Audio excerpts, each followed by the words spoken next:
കൊച്ചു കുഞ്ഞുങ്ങളോട് പോലും നിങ്ങൾ നുണ പറഞ്ഞേക്കല്ലേ എന്ന് അല്ലാഹുവിന്റെ ഹബീബ്.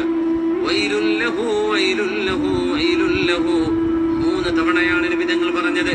നാശമാണ് അവർക്ക്, നാശമാണ് അവർക്ക്, നാശമാണ്. ആർക്ക്? മൻ കദബൽ കിദ്ബത ലിയദ്ഹകൽ ഖൗമ, കൂടെ ഇരിക്കുന്ന ആളുകളെ ചിരിക്കാൻ വേണ്ടി നുണ പറഞ്ഞ് തമാശ പറയുന്നവർ, അവർക്ക് നാശം, അവർക്ക് നാശം, അവർക്ക് നാശം. 65 വയസ്സുള്ള അമ്മ ഭർത്താവായ നബി തങ്ങളെ കാത്തു വീടിന്റെ വാതിലിൽ നിന്നു നബി സല്ലല്ലാഹു അലൈഹി വസല്ലമ തങ്ങൾ വന്നു, സലാം പറഞ്ഞു, അകത്ത് കയറി ചിരിക്കുന്ന മുഖത്തോടെ സ്വീകരിച്ചു. ഭക്ഷണം എടുക്കട്ടെ നബിയെ. ഖദീജ ഉമ്മ ഭക്ഷണം കൊണ്ടുവന്ന് നബി തങ്ങളുടെ മുമ്പിൽ വെച്ചു കൊടുത്തിട്ട് കാത്തിരുന്നു. അല്ലാഹുവിന്റെ റസൂൽ സല്ലല്ലാഹു അലൈഹി വസല്ലമ തങ്ങൾ കഴിക്കാൻ തുടങ്ങി. ഖദീജ ബീവി ചോദിച്ചു, നബിയെ എനിക്കൂടെ ഒന്ന് വാരി തരുമോ? 65 വയസ്സിലെ കഥയാണ് ഞാൻ പറയുന്നേ, കല്യാണം കഴിച്ചതിന്റെ ആ അന്നത്തെ കാര്യമല്ല ഞാൻ പറഞ്ഞേ. ഖദീജ ബീവി ചോദിച്ചു, എനിക്ക് വാരി തരുമോ നബിയെ? പിന്നെന്താ ഖദീജ?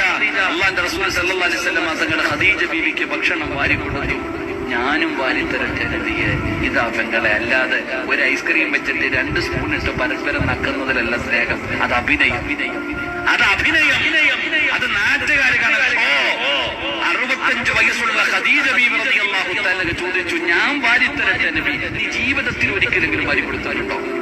നിങ്ങൾ കൊടുത്തിട്ടുണ്ടോ?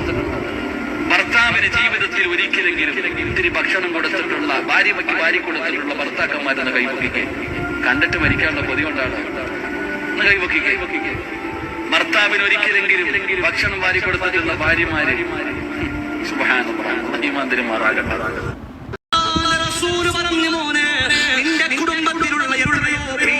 മക്കള് ഒരു നേരത്തെ ഭക്ഷണം കഴിക്കാതെ കരയുന്നവരാണ്. വിശന്നിട്ട് ഉറങ്ങാത്ത മക്കളും നിന്റെ കുടുംബത്തിലുണ്ടല്ലോ. എന്നിട്ടും എന്തേ മറ്റുള്ളവരെ നീ സഹായിച്ചു തെറ്റാണെന്ന് പറയുന്നില്ല? അതൊക്കെ നന്മയാ. എന്നാ നിന്റെ കുടുംബത്തിൽ എത്ര ദിവസം പൊട്ടിക്കരഞ്ഞ മക്കളുണ്ട്? ആ പ്രിയപ്പെട്ട കുരുന്ന മക്കളെ എന്തേ നീ മറന്നുപോയത്? അതുകൊണ്ടാണ് പടച്ച തമ്പുരാൻ നിന്റെ ദുആ സ്വീകരിക്കാത്തത്. അതുകൊണ്ട് ഇന്ന് നിനക്കുള്ളതിന്റെ ഒരു ഭാഗം ആ പാവപ്പെട്ട മക്കൾക്ക് വേണ്ടി